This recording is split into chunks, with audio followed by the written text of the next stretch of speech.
Base sa balitang kumakalat, papalag na sa susunod, hindi sa barilan pero makikipagsaksakan na daw sa China.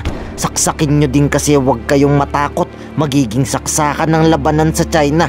Ayon kay PBBM, di porke walang baril na pumutok ay di ibig sabihin ay di na to sinadya ng China. Di pwedeng puro file ng diplomatic protest na lang daw sa susunod. Kailangan may gawin na din tayo sa China. Pero hindi idinetali ito ng Pangulo. Magugulat na lang daw dito ang China. It's not armed. Walang pumutok. Hindi tayo tinutukan ng baril. But it was a deliberate action to stop our people. But in the process of that, kinuhanan tayo. They boarded a Philippine vessel and took equipment from the Philippine vessel. But you know, we have how many? We have over 100 already protests. We have already made the similar number of demarches. So we have to do more than just that.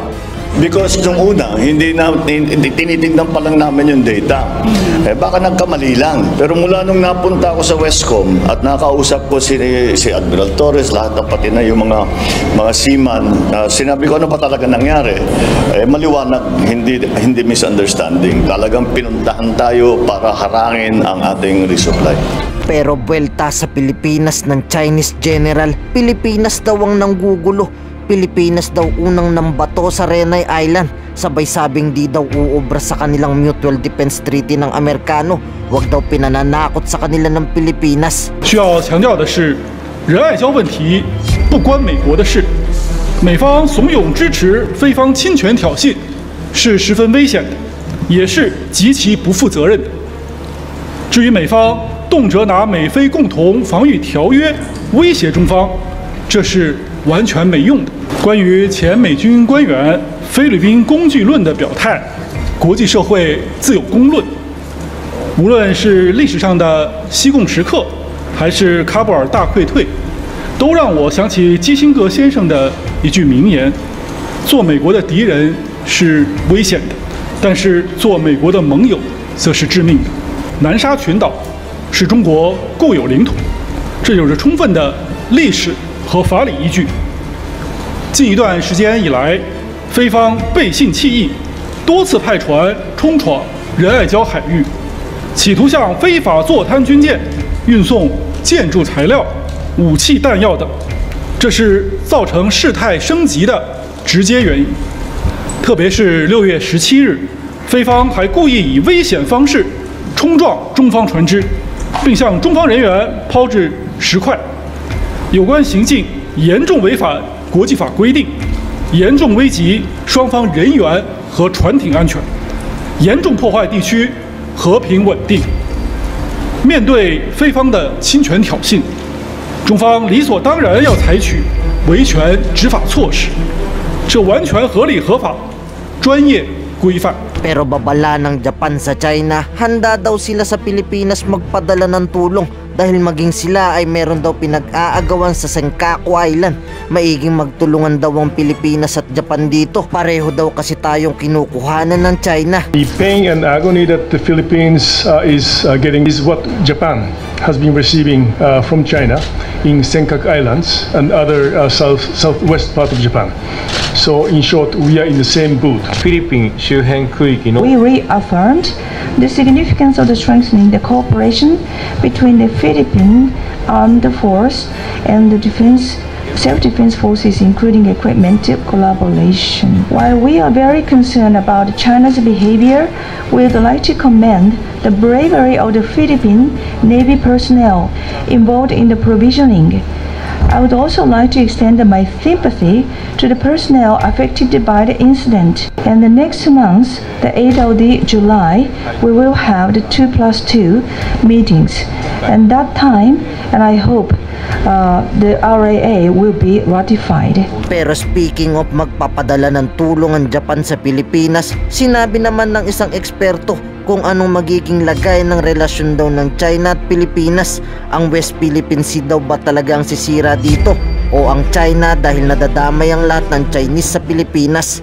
Alam mo, sa nangyayari ngayon na gulo sa West Philippine Sea, nakababahala ang reaksyon ng ilan sa ating mga kababayang Pilipino na hindi alam kung paano i-separate ang China bilang isang bansa sa mga kapatid nating mga Chinoy o mga Chinese Filipinos.